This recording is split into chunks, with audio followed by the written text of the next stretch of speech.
Ahoy hoy everyone, it's Craig here at Wilderness Lodge for a Disney dining review. Today I'm joined alongside by Rhino, Panda, and Erica. And the reason we're at Wilderness Lodge is because Roaring Fork has updated its menu. There's still some old classics on there, but they've also added some new items, and we really wanted to come out, try the new items and desserts too. So we have a lot of food to eat here. I won't waste time talking, but I do have to remind you that all of this is brought to you by Dreams Unlimited Travel. If you like our content, you want to support us, please consider booking a vacation through Dreams Unlimited Travel. It costs you no extra money, and you get the support of a Dreams Unlimited Travel agent. So head over to dreamsunlimitedtravel.com today for a free, no obligation quote. Now, in terms of the new menu items, there's a new meatloaf, there's a barbecue platter with brisket and burnt ends, there's a noodle salad, and then there's what I decided to get, which is definitely the least exciting of the options. It's not exciting at all. It's an heirloom tomato salad. It's $12.99 with pickled wild mushrooms, burrata, red pepper pesto, and basil. And I like all of these things individually. I'm not sure how I'll feel about it as this little salad, but I'm going to do my best here to get everything on there. Oh, no. I'm going to struggle here. I need a knife if we have one. That's not a knife. No, this is a knife. I promise you that. I've used a knife in my day. Okay, so I got a good amount of the ingredients in there. Let me get a little pesto in here. And let's try this thing out, shall we? I mean, this thing is bursting with flavor. The burrata is excellent. That is the star of this dish. I thought the pickled mushrooms might actually overpower it, but honestly, that's not the case.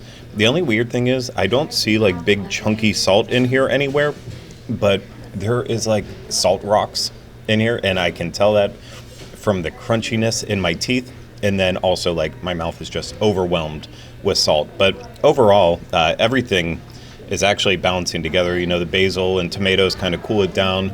The red pepper adds a little extra zest.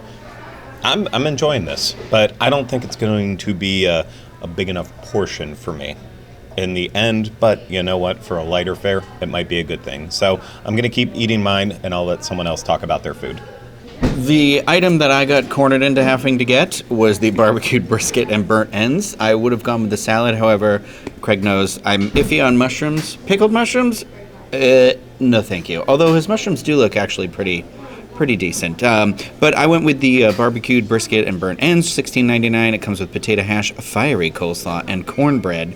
And it's a very, very tiny piece of cornbread in here. Oh no, it's already completely crumbled, so it's just the top of the cornbread to you. Oh no. So I'm going to do the burnt ends first, because that's what I like most when it comes to barbecue. Meat looks very tender. It's, can you try this?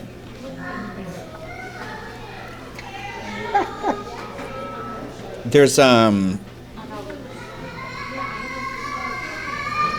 you get that tangy sensation in your mouth? What is it? Do you know what I'm talking about? Is it vinegar? It's a little bit of that, but it's just the barbecue sauce. It's a tangy barbecue sauce. Okay, I didn't know if I was going to say it and be like, Yeah.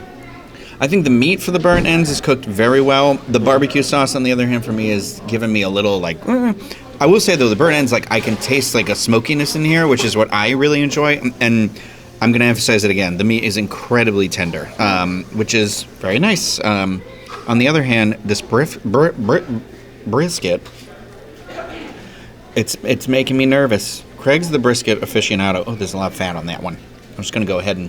Oh, I got a potato. I'm going to go ahead and... I think there may be a different barbecue sauce on the brisket. But again, this meat is cooked very well. It's pretty good. I actually like this barbecue sauce a little bit more. I mean, I'm digging it.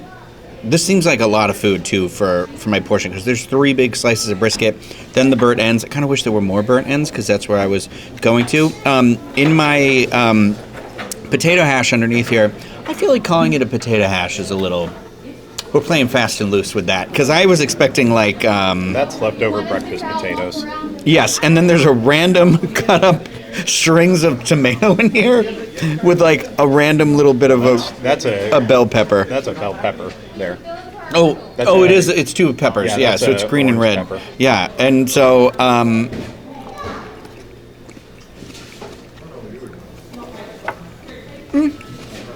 there's not really. I mean, the peppers are good and stuff. There's not really much to the potatoes. Disney does that thing where they make the potatoes so tiny. I feel like this would have benefited from like the larger cut kind, but I think it's good to be in here in terms of like there's a lot of sauce in this dish. There is no hope for me even being able to pick up this coleslaw. That's cornbread. I said coleslaw. That is cornbread. Mama's having something. Something's going on in Mama's brain today. And now the thing that everyone was waiting for, the fiery coleslaw. You're having no problems picking that up, by the way. Thank you very much. Appreciate it. It's not fiery. Oh, it is. There it is. Actually, that is very spicy. I really like that coleslaw. Overall, this dish is better than I'm enjoying this more than I thought I would. Let me finish it and lay off for a second. I got the country-style baked meatloaf, which says buttery green peas, chunky mashed potatoes, and mushroom gravy. I loved when Wolfgang Puck Express, it's $14.99. When Wolfgang Puck Express used to have bacon-wrapped meatloaf, so I'm a little hopeful that this might be something like that. It's a nice little meatloaf that somebody formed. I'm going to get some gravy on it. Wow. Surprisingly tasty, filled with onions, which I love. It was really good. I wasn't expecting, actually. I mean, I make a pretty good meatloaf. It's got some ketchup-y type gravy on the top, and then it has like a brown gravy on the side. Gonna taste these peas that seem to have some cheese on them. Peas are kind of plain. Let's see if the mashed potatoes do any good. They're hard. The mashed potatoes are hard. They're not very smooth. They're They are. They say chunky. Chunky. Not like a creamy, buttery mashed potato, more like a salty mashed potato without a lot of stuff in it. But if I mix the peas with that, yeah. But the star of this, the meatloaf, it's actually really good. So I got the Asian style noodle salad. You can get this with either chicken, shrimp, or tofu. I went for the tofu option, which had it at $11.29. And it's just got some mixed veggies in here. There's some crispy rice, and there's fried wonton strips. So it's going to be a nice, like, crunchy little meal. It's going to have a lot of texture to it. There's also a soy vinaigrette on the top. So let's just jump into this, see if it's any good here. We got some peppers in here. There's some onions. We got tofu on here. Let's take a bite. The soy vinaigrette is doing way more than I thought it would. You can actually like feel the taste come through, and the onions and the peppers give a really great taste to it, but it's nothing that's like overly flavorful. Good option for anyone that likes Asian style food. I'm not super crazy about it right now, but I feel like if I keep eating it, I'll like it a lot more because of the wonton strips. I just think they did a lot with the cilantro on the top. There's a lot of it. So if you're not a cilantro fan, try to ask with no cilantro. But I do like the texture of this dish so far. I feel like I need to get deeper in it to know if I like it, but I do like the texture of this tofu they have. They fry it in a fryer. It's lightly fried, so it's not soggy tofu. So that's something to keep in mind because some places have really soggy tofu. Not good. This is good tofu. Okay, so for my dessert, I went and I asked the cast members, hey, do you have any dairy-free desserts that I could possibly try? Here at Roaring Forks, all they have is a dairy-free chocolate chip cookie. It comes in a little package, but it was actually pretty good. One of the better dairy-free chocolate chip cookies I've had. So if you're visiting this resort and looking for a dairy-free treat, they do have something here for you. And it's actually pretty good. The chocolate chunks were very nicely spread out. Thick cookie too, so it's big. You can share it with someone, or you can be like me, I ate the whole thing myself. I was very proud of myself for that one, but it was really good. I really liked it. I give it, a good 9 out of 10 for a cookie, but I liked it a lot. We were little piggies and got 3 desserts. I believe there's actually 4 new desserts, but we got 3 of them because we can only eat so much, right? So we went with the bear mousse cake, the Humphrey beehive, and the blueberry thyme crumb pie. Some people say thyme. I like to pronounce my H's. So the bear mousse cake was a raspberry mousse, almond cake, and dark chocolate ganache. $7.99. The Humphrey Beehive was Humphrey's passion is honey. That's in the description. I don't know why it sounds like that, or why you have to do honey, but you do. Chocolate cake with passion fruit mousse, sugar bees, and a white chocolate Humphrey was on that. There is no description of the blueberry thyme crumb pie. I think it speaks for itself. For me, I didn't love any of the desserts, just because I was like, eh. I mean, I thought the blueberry thyme crumb pie was had like it was like fresh blueberries, which was I thought very nice. But the beehive was okay. I'm not a big fan of passion fruit, and that's why I'm realizing now what the flavor was in it, what I didn't love. But you gotta have it like you gotta evenly. It needs like the sugar bees because I think there's like a texture thing for me there where it's a lot of like squishy material. Like I like my teeth to work for their rent in my mouth. And then the bear mousse cake, he was cute, but yeah, that's a no for me, bear. It was just, again, very mushy, very raspberry. It did vaguely remind me of those like cookies they used to have when I was younger that were like, it was like a cookie, a little bit of raspberry, marshmallow on top, and then like covered in a chocolate thing. My grandfather loved those things. I feel like they went away, they came back. I don't know. Panda says they're somewhere in Canada. Canada, Epcot.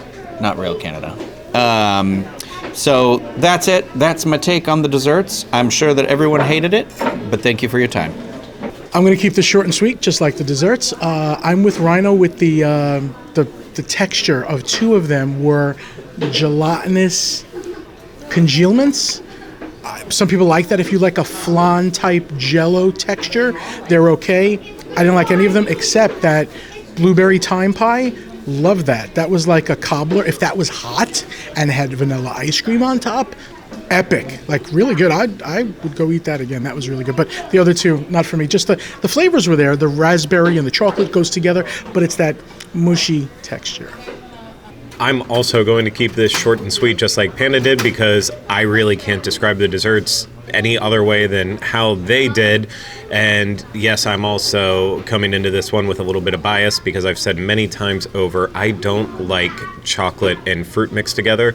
So with the Humphrey Beehive having the chocolate cake with passion fruit mousse, that was just not good for me right away, as well as the bear mousse cake, the raspberry mousse with the dark chocolate ganache. It was a little too much, but I did enjoy the almond cake and the raspberry mousse together. So once you get in under the chocolate, I thought that one could work a little bit. But for $7.99 for both of those desserts, I wouldn't get either of them again. I would absolutely get the blueberry thyme crumb pie again. $6.29 for that little pie. That's way too expensive. The next time you're here? Yeah. Boom. You got that was good. That was great. That was I me loved it. serving you. That was good. I enjoyed it. That's also another kitchen joke. I liked it. I liked it a lot. Yeah, it was really good, and I love a good fruit pie like that with lots of crumbles on top. And I thought the thyme added a nice little bit of earthiness to it. It just, yeah, if you would have had a little ice cream with it, would have been absolutely perfect. But I would get this one again, and I believe they're going to rotate that kind of crumb pie seasonally. So this is the current pie that they have. We'll have to see what they come up with for the next one. But I think with that, it's going to do it for our Disney dining review here at Roaring Fork at Disney's Wilderness Lodge. If you enjoyed this, please hit the thumbs up, subscribe to the channel, leave comments, questions, and video suggestions in the comments section. And if you want to support us more, book a trip through Dreams Unlimited Travel. Get a free no obligation quote today at dreamsunlimitedtravel.com. But that's it for Erica, Panda, Rhino, and myself here at Wilderness Lodge. We'll see you again real soon with another Disney dining review. Take care. Bye-bye.